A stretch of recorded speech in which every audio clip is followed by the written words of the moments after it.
Imagine yourself a hopeful business owner right here in Israel.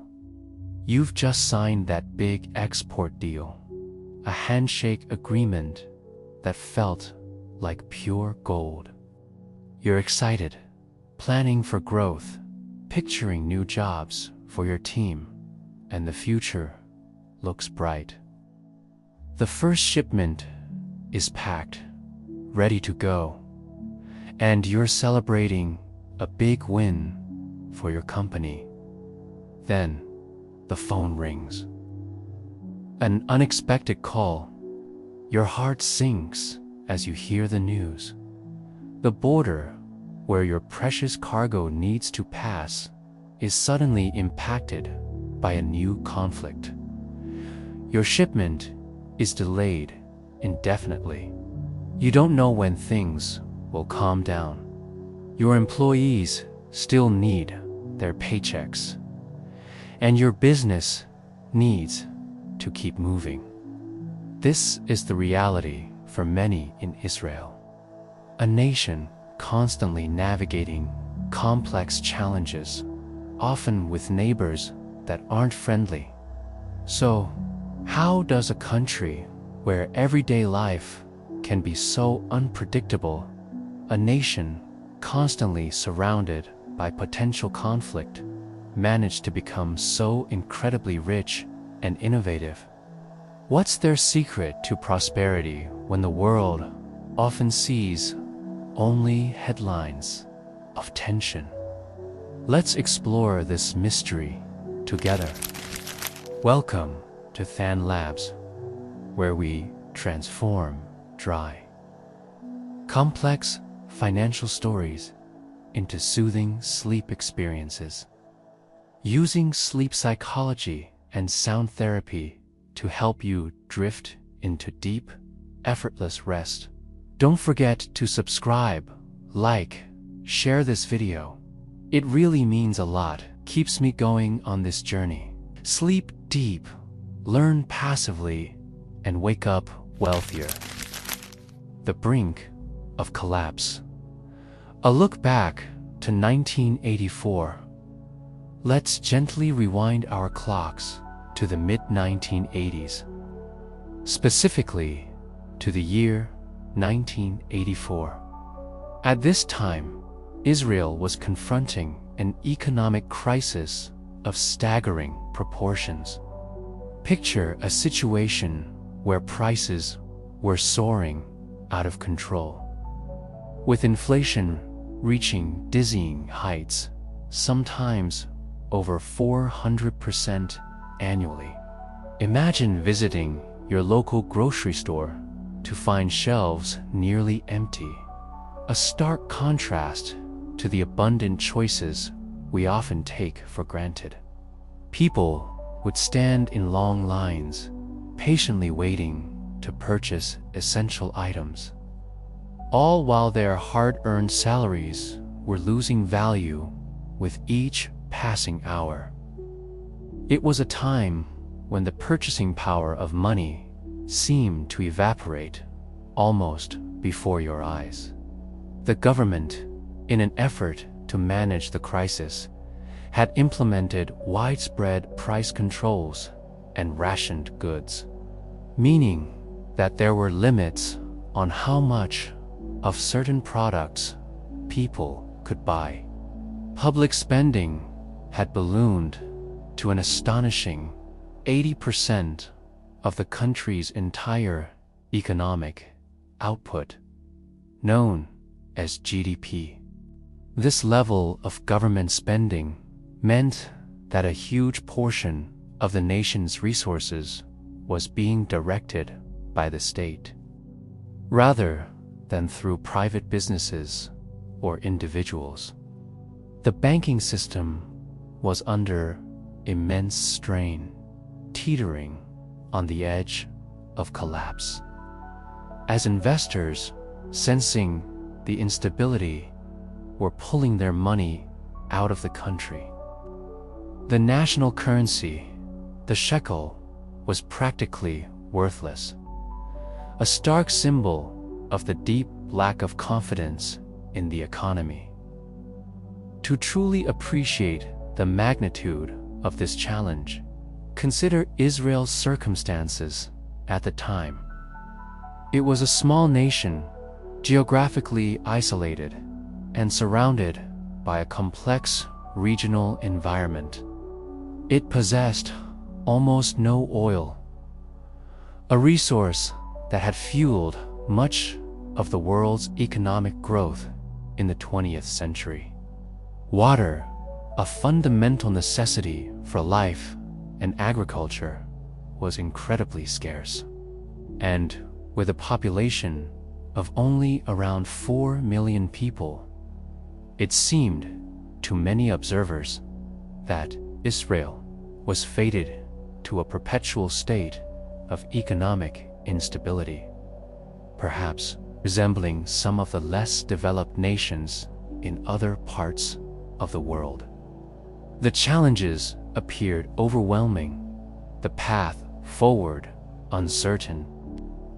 Yet, what happened next defied expectations and serves as a powerful testament to human determination and smart policy choices. A nation transformed. The present day now. Fast forward just 4 decades from that challenging period to our present moment in 2025. The transformation is nothing short of remarkable.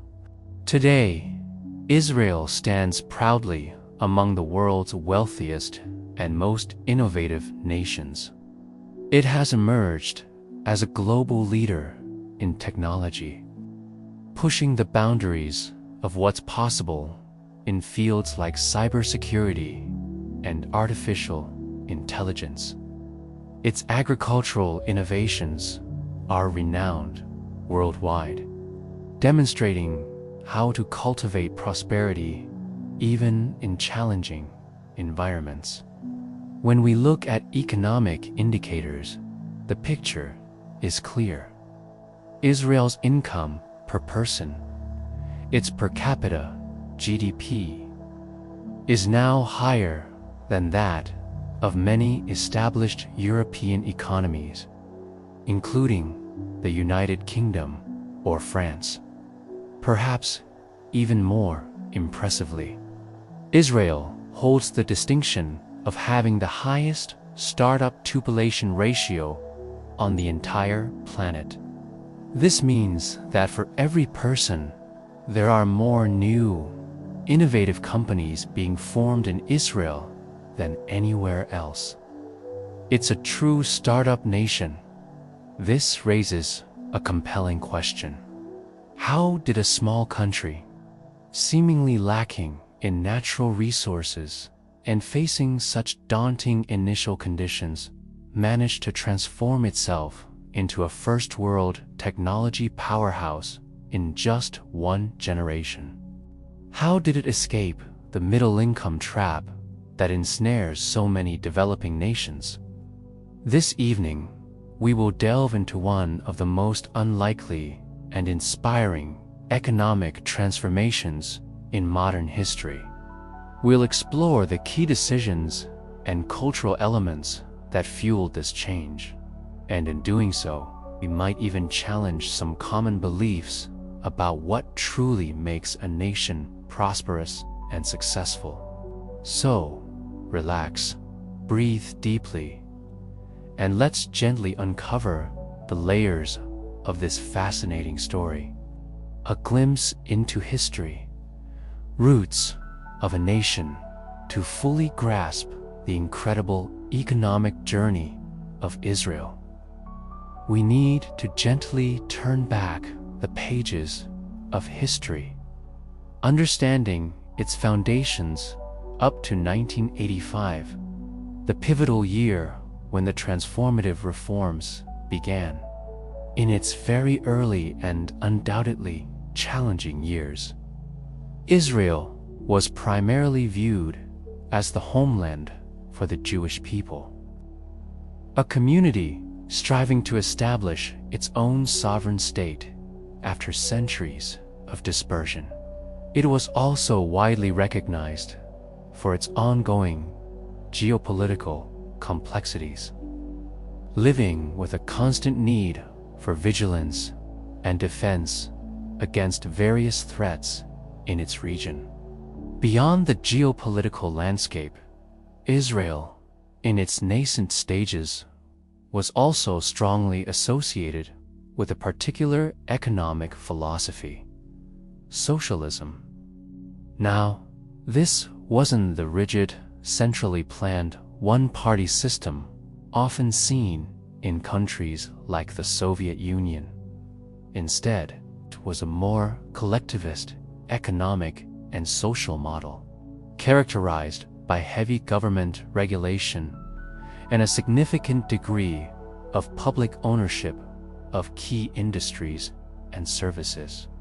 This approach was deeply rooted in the experiences and ideals of the Jewish immigrants who arrived in the region in earlier waves. The first significant wave of Jewish migration to their historic homeland, often referred to as the first Aliyah, occurred between 1882 and 1903, driven by persecution and difficult conditions in the Russian Empire and other parts of Eastern Europe. Approximately 35,000 Jews made the journey to Palestine, which at that time was a province within the vast Ottoman Empire. Many of these early immigrants were deeply religious individuals who, upon arrival, faced immense daily hardships. They encountered a severe lack of resources, challenging natural conditions, including a harsh climate and unfamiliar terrain, and often had very little, if any, experience in farming or agricultural life. It was a difficult transition, and the struggles were real, often having endured hunger and disease during their valiant but ultimately unsuccessful efforts. At this point, Israel, as a sovereign state, did not yet exist, and there was no fully developed economy in place. The groundwork was still being laid, piece by challenging piece. Then, between 1904 and 1914, the second Aliyah took place. This wave saw approximately 40,000 more Jewish individuals migrating to their historic land, once again fleeing persecution in Russia and Poland.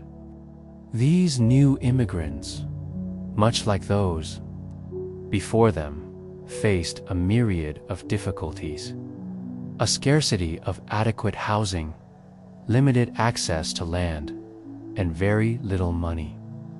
Yet, despite these formidable obstacles, they were determined, and their efforts began to lay some of the crucial foundations for the future state's economy. Many of these immigrants held socialist ideals, which significantly influenced the social and political landscape. This led to the formation of various political parties and labor organizations in Palestine, striving for collective welfare and workers' rights. It was during this period, in 1909, that the very first kibbutz was founded. Kibbutzim, for those unfamiliar, are agricultural communes where property is shared by all members, and everyone works and consumes equally, embodying a profound sense of community and shared destiny. This collectivist spirit was a defining characteristic of early Zionist settlement. Alongside these economic and social developments, the first self-defense organization, Hashemer, was also formed. Its purpose was to protect Jewish settlements from attacks, reflecting the ever-present need for security in a challenging environment. The outbreak of World War I momentarily interrupted this second wave of immigration, bringing a pause to many activities. However, after the war concluded, migration resumed, and a new political framework was established: the British Mandate in Palestine. This period saw further institutional development, critical for the future state. In December 1920, the Histadrut, which stands for the General Federation of Labor Unions, was founded.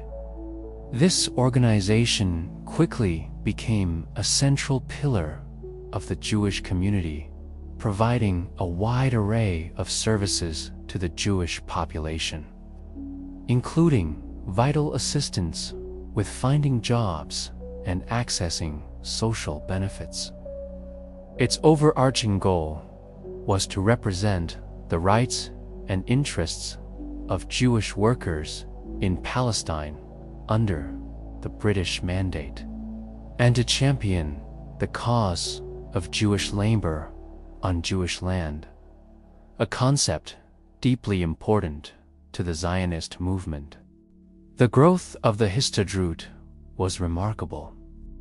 In 1922, it had 8,394 members, representing nearly half of the entire Jewish working class in Palestine. Just 5 years later, by 1927, accounting for 3/4 of the total Jewish workforce. This rapid expansion occurred during another significant wave of migration, which continued until the British authorities in 1936 began to restrict Jewish immigration, a decision that would have profound consequences. The history and influence of the Histadrut are crucial to understanding Israel's early economic and social structure, because it became the institutional bedrock of labor Zionism in Israel. This powerful movement eventually formalized its vision with the creation of an independent state in 1948. Following the immense upheavals of World War II, after the establishment of the State of Israel, the Histadrut, working closely with the newly formed government, came to control an astonishing approximately 60% of the entire economy. This meant that a vast portion of Israel's economic activity, from industries to services, was either directly owned or heavily influenced by these two powerful entities. This deeply intertwined relationship between labor, government, and the economy would shape Israel's development for decades to come. There are two more critical aspects we need to understand about Israel in those formative early years. The first, and arguably most profound, was the constant shadow of war. From its very inception, Israel lived under continuous threats, surrounded by a complex and often hostile geopolitical landscape. In such a precarious situation, a nation simply cannot afford to skimp on defense spending. Security was, and remains, paramount. However, Israel, in its early days, did not possess a strong, established economy or a well-developed infrastructure to support such significant military outlays. It was a young nation building from the ground up, while simultaneously needing to protect itself. The second crucial factor was constant immigration. New immigrants arrived in Israel without pause. A continuous flow of individuals and families seeking refuge and a new beginning in their historic homeland.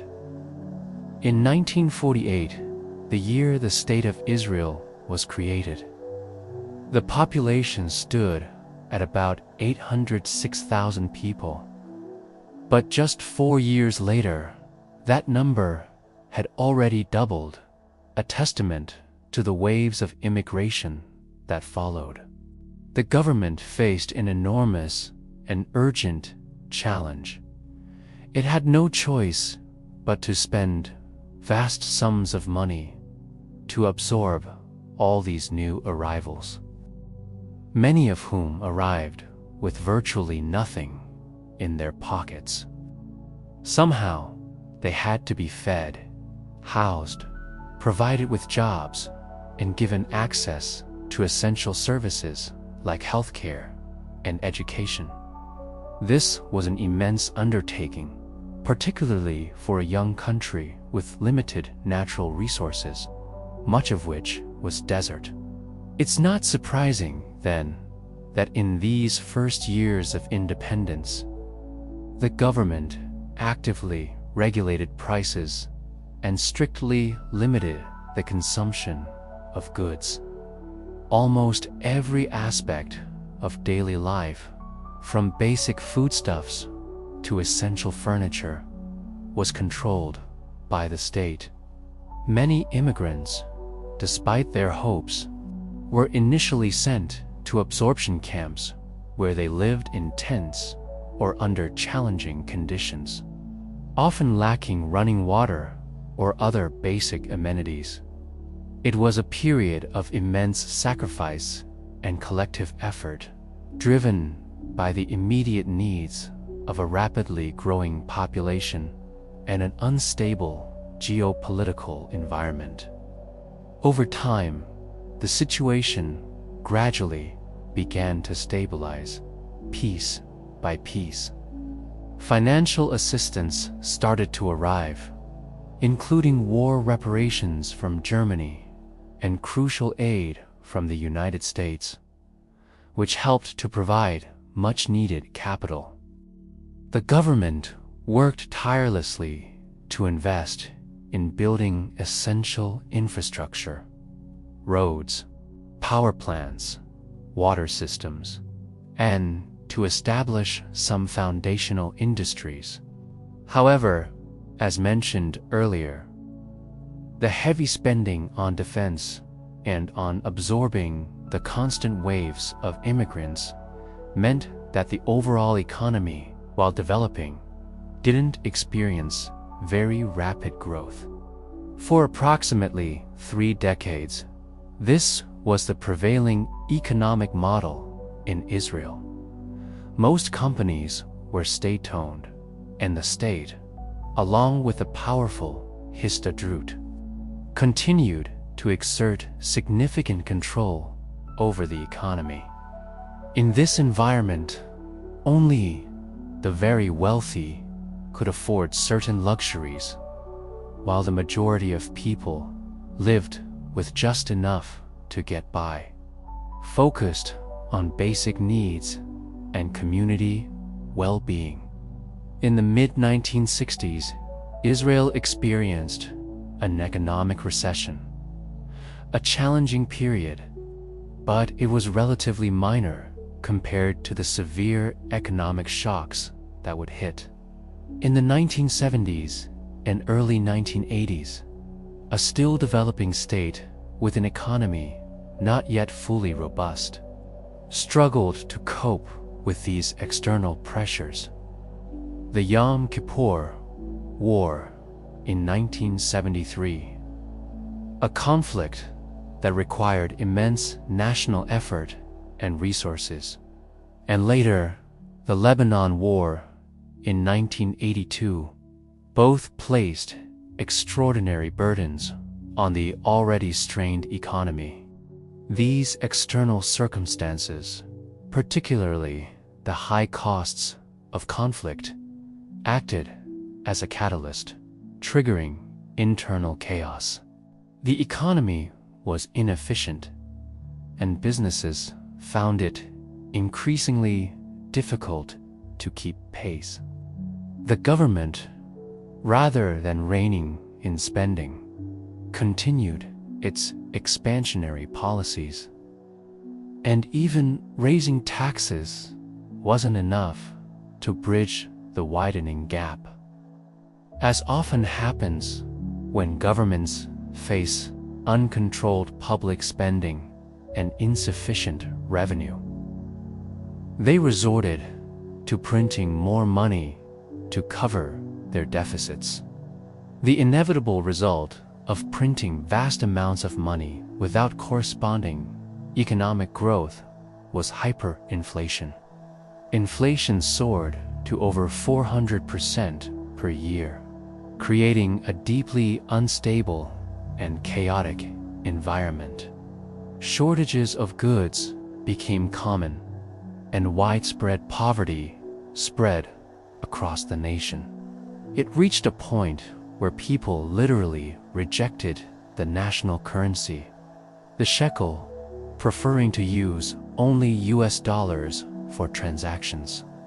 This dollarization of the economy was a clear sign of a profound lack of trust, not just in the currency, but in the government's ability to manage the economy.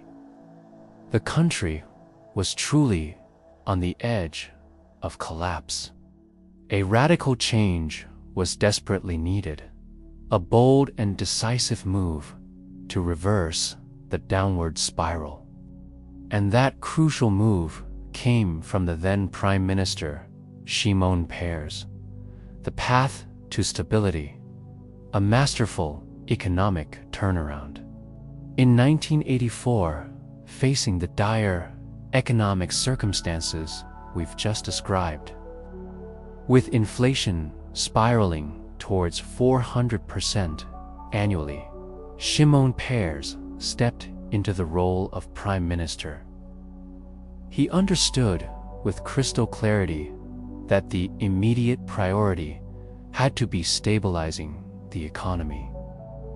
This meant bringing public finances under control and, most importantly, bringing down inflation.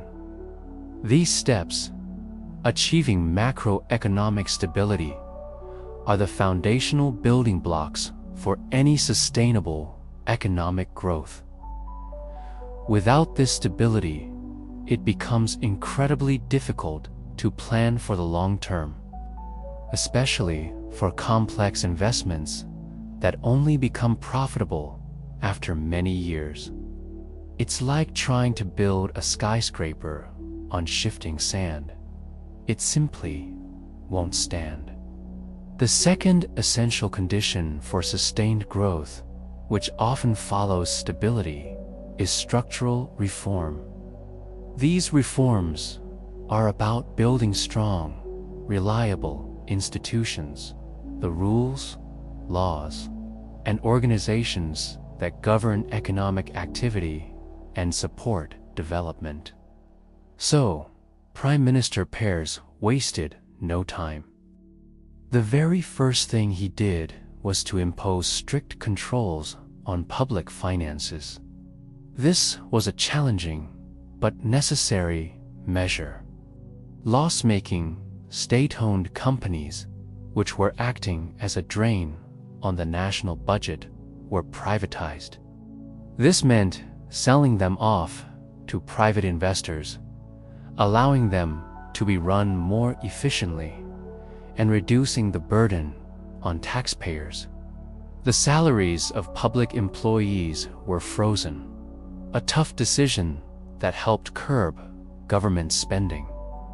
Crucially, the government also made a firm commitment to stop covering its deficit by simply printing more money. This commitment signaled a major shift in economic policy and was vital for restoring trust. The impact was swift and significant. The budget deficit plummeted from a staggering 15.5% of GDP in 1984 to a surplus of nearly 3% by 1986. This was a remarkable fiscal turnaround in a very short period. However, even with these strong fiscal measures, more was needed. The deep-seated lack of trust in the shekel persisted, and the economy remained highly dollarized.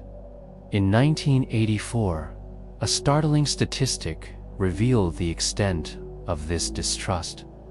Only 3% of bank deposits were held in shekels. The vast majority were in US dollars. Restoring confidence in the national currency was absolutely paramount. This is where the second major transformative step came into play. Shimon Peres made the bold decision to grant true independence back to the Bank of Israel, the nation's central bank.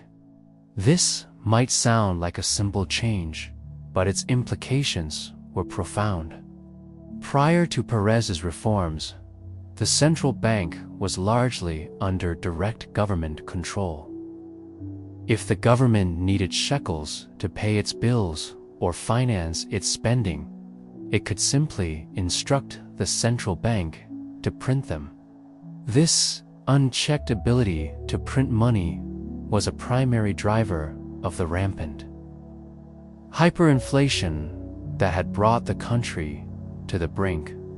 From that point forward, with its newfound independence, the Bank of Israel began to operate autonomously, free from political interference. Its main mission was clearly defined: to control inflation and maintain price stability. No longer could a desperate politician simply ask the central bank to print money to solve short-term budgetary problems. This separation of powers worked. Slowly but surely, people began to use dollars less and less, as trust in the shekel gradually returned. The US dollar eventually receded from daily economic life in Israel, making way for a stronger, more stable national currency. These critical reforms ushered in an era of macroeconomic stability. Inflation, which had been in the triple digits, dramatically fell to a remarkably low range of between 0% and 2%. With stability restored, the economy responded vigorously, growing rapidly in the subsequent years, with average GDP growth consistently close to 5%. In essence, prosperity, a sense of calm, and crucial economic stability returned to Israel. While macroeconomic stability is an absolutely necessary foundation for a country to become truly wealthy, it's not always sufficient on its own. A country can often reach a middle-income status by global standards, sometimes even without perfect economic stability or exceptionally strong institutions. Developing some basic industries and beginning to resemble a modern economy can get a nation to that point. What's genuinely challenging, and what few countries manage to achieve, is ensuring that once a nation reaches a nominal GDP per capita of around $10,000 to $15,000, which is typically considered a moderately prosperous country, The growth continues steadily upward. Many countries get stuck at this stage, falling into what economists call the middle income trap. We've seen numerous examples of this phenomenon around the world, in countries like Malaysia, Mexico, Thailand, or Brazil. These are nations that successfully built a solid industrial base, but have then found themselves stagnating for years, unable to continue their growth trajectory and become truly wealthy, developed economies. A combination of factors often contributes to this stagnation. Issues like widespread corruption, excessive bureaucracy, a lack of clear long-term vision, and insufficient investment in human capital. Very few countries manage to break free from this trap and achieve sustained growth beyond this point, evolving into genuinely wealthy nations. Israel's truly remarkable achievement was that it didn't just achieve stability, it kept growing consistently and powerfully. This was because Israel didn't merely aspire to be a calm and stable country. It harbored a deeper ambition to become one of the most advanced, innovative economies in the world. So, how did it accomplish this incredible feat? Let's take a moment to reflect on what Israel possessed in the early 1990s. After its initial stabilization, to enable this next phase of growth, firstly, Israel had a remarkably high level of human capital. Following the Second World War, waves of highly educated Jews from across the globe, bringing with them diverse skills, knowledge, and intellectual capabilities, immigrated to Israel. Then, after the collapse of the Soviet Union in the late 1980s and early 1990s, another significant influx occurred. Huge numbers of scientists, engineers, and academics, many with world-class expertise, arrived. This created an extraordinary pool of talent. Secondly, and this might seem counterintuitive, Israel's surrounding geopolitical situation, while challenging, played a complex role.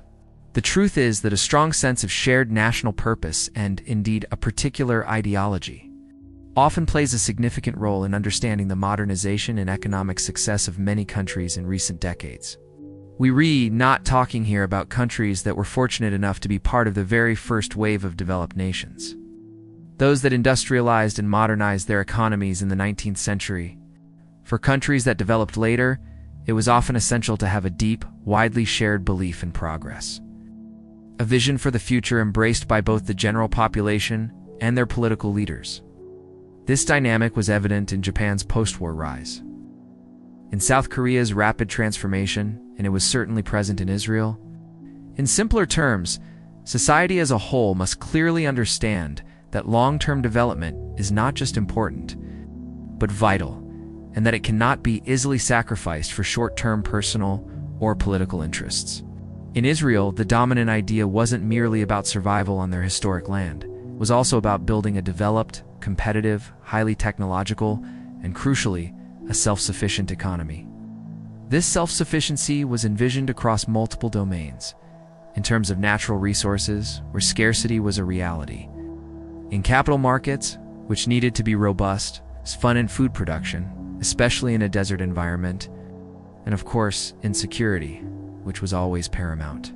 All of these intertwined goals demanded innovative, non-traditional approaches to planning, bold reforms, and powerful strategies to drive development forward. Israel understood that, to defend itself in a complex regional environment and to secure its future, it needed to build a high-tech economy that would provide it with both security, capabilities, and the resources to grow independently.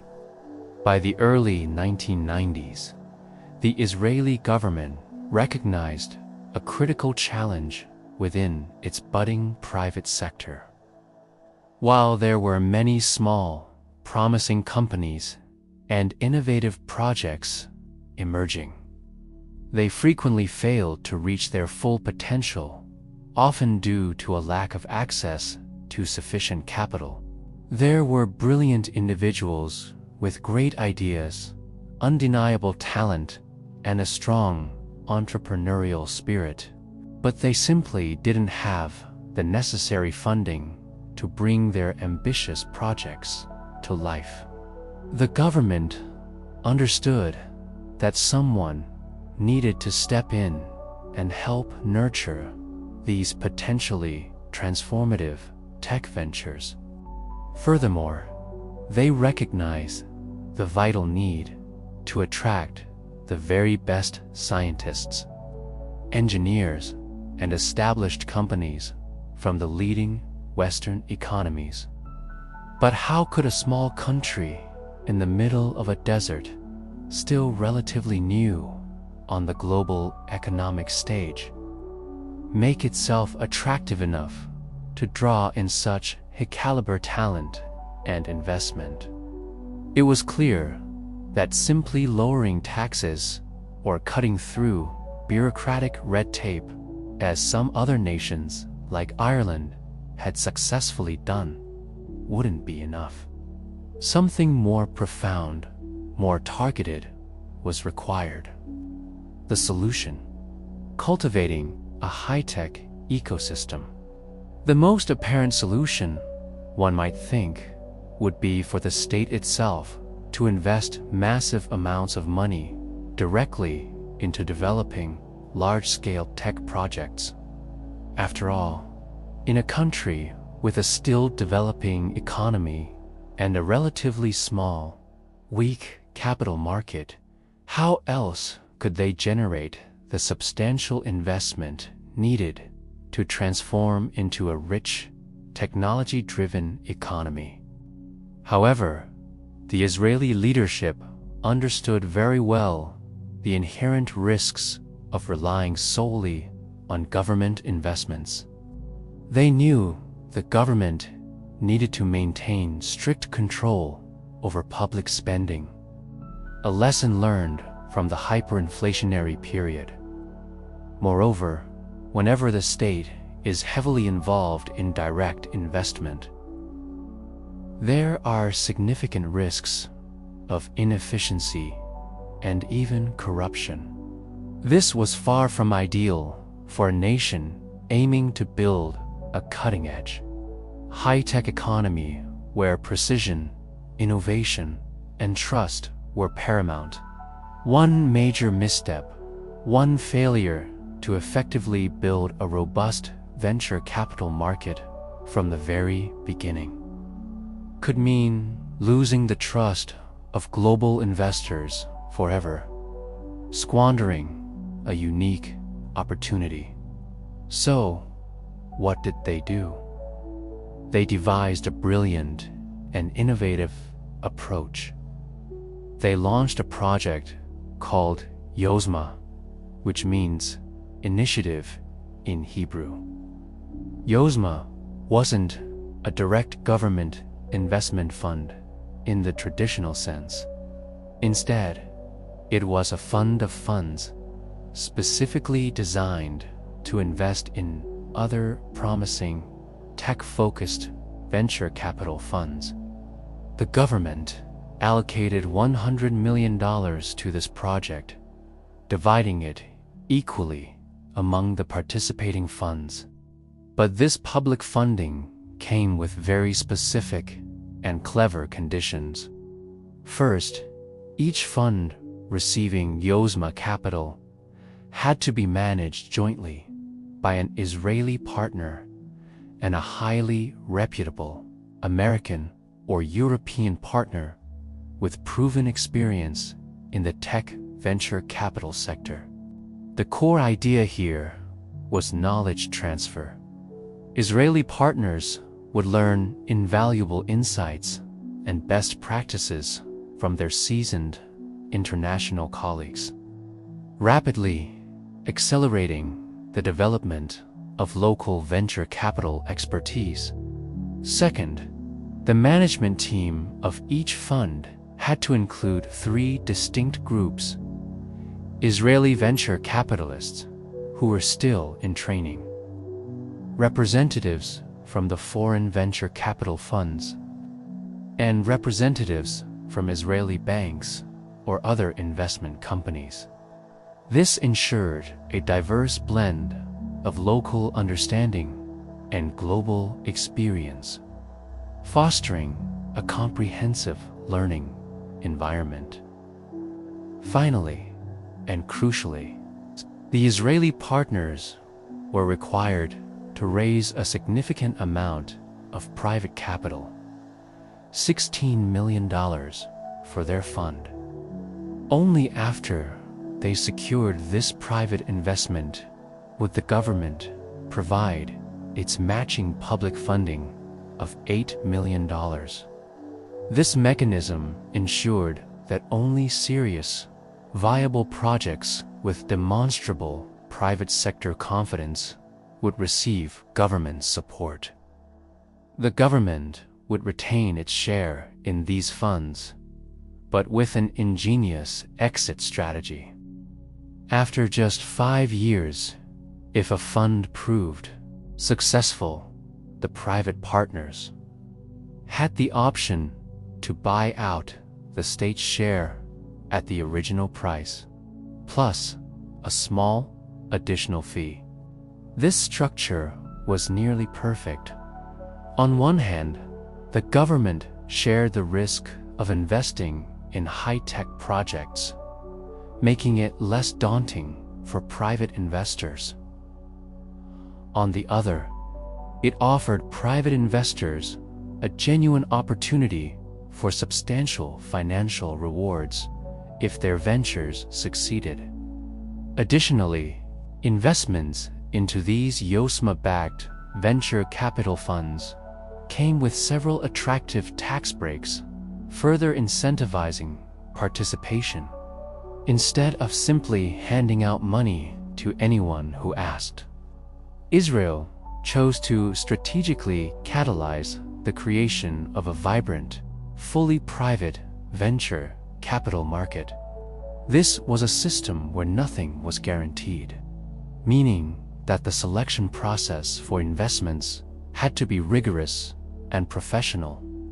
Furthermore, Israeli fund managers gained invaluable experience by learning directly from the best in the world. And it worked.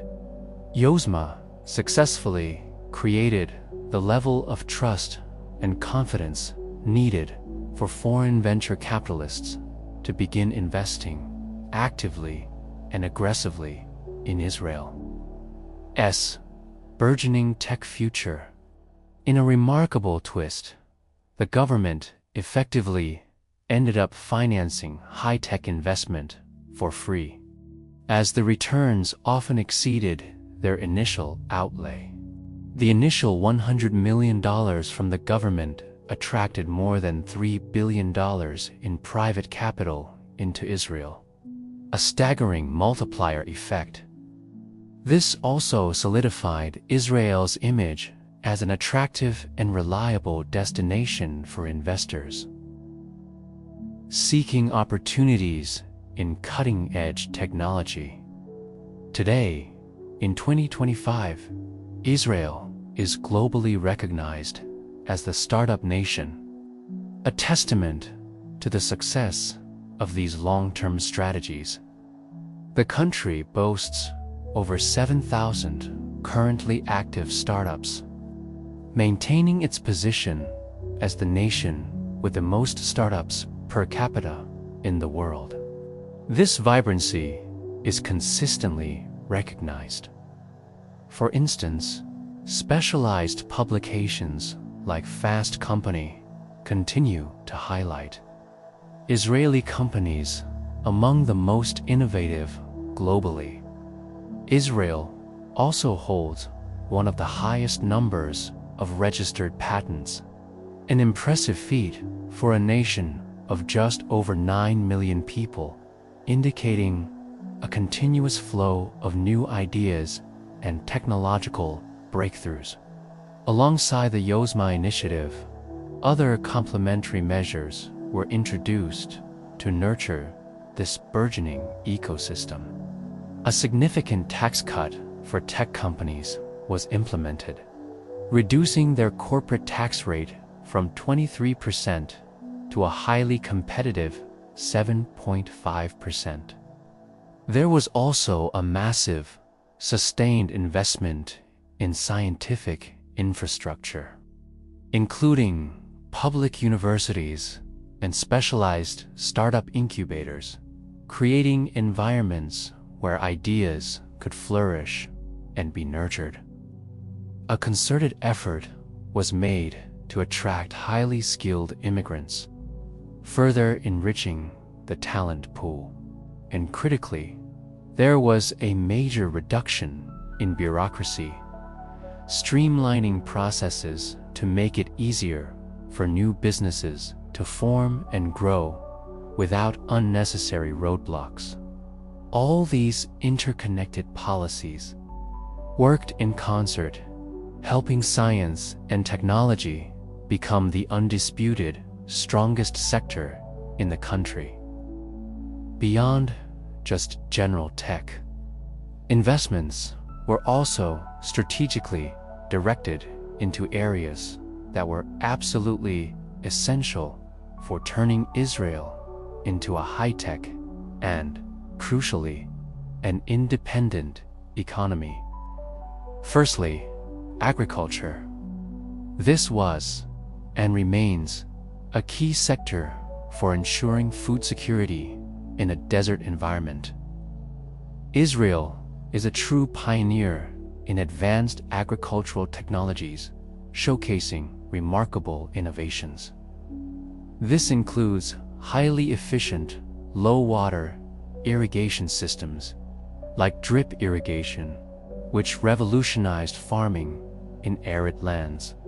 They've also developed groundbreaking techniques for desert farming, salinity research to grow crops in saline conditions, enriched compost to maximize soil fertility, and advanced crop optimization methods to get the most yield from every plant. As of 2025, Israel continues to lead in agri-food tech with a strong focus on automation, precision nutrition, and sustainable practices. Robotics and farm equipment startups are attracting significant investments, and there's a growing trend in integrating clean energy solutions into farming. Secondly, biotechnology. This field works hand in hand with agriculture and medicine. More than 20% of Israel's high-tech industry is now focused on advanced biotech, especially in cutting-edge areas like the production of alternative proteins. This is a vital area for global food security and sustainability, and Israel is at the forefront of developing lab-grown meat, engineered microalgae, and other sustainable food solutions. In 2025, Israeli agri-food tech companies are making significant strides in precision fermentation and bioconversion technologies. Thirdly, the military-industrial complex. Less bureaucracy, a powerful, shared, national cause, and especially a unique, shared culture are significant drivers behind Israel's success in this critical field. In most countries, profit is the primary driver for defense industries. However, in Israel, there is a profound sense of shared interest because the technology being developed is directly intended to help the soldiers, who are often the sons, daughters, relatives, or friends of the company owners and developers. This deeply personal connection fosters an intense drive for innovation and effectiveness. And finally, cybersecurity and artificial intelligence.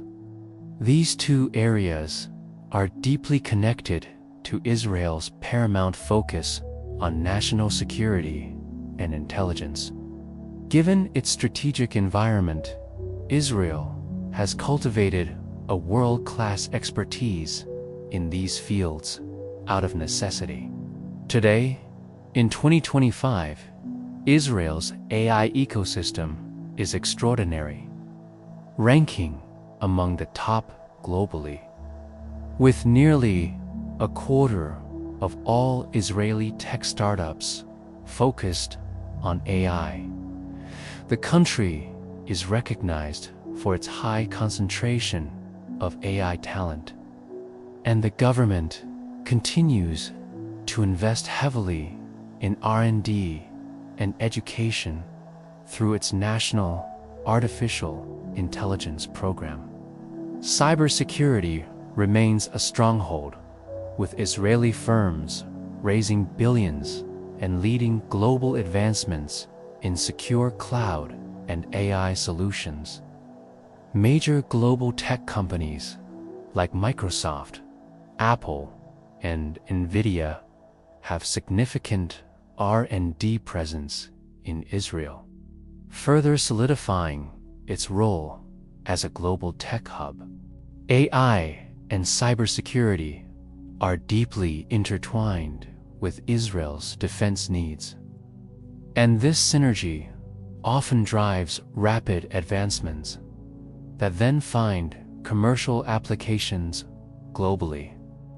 A legacy of innovation.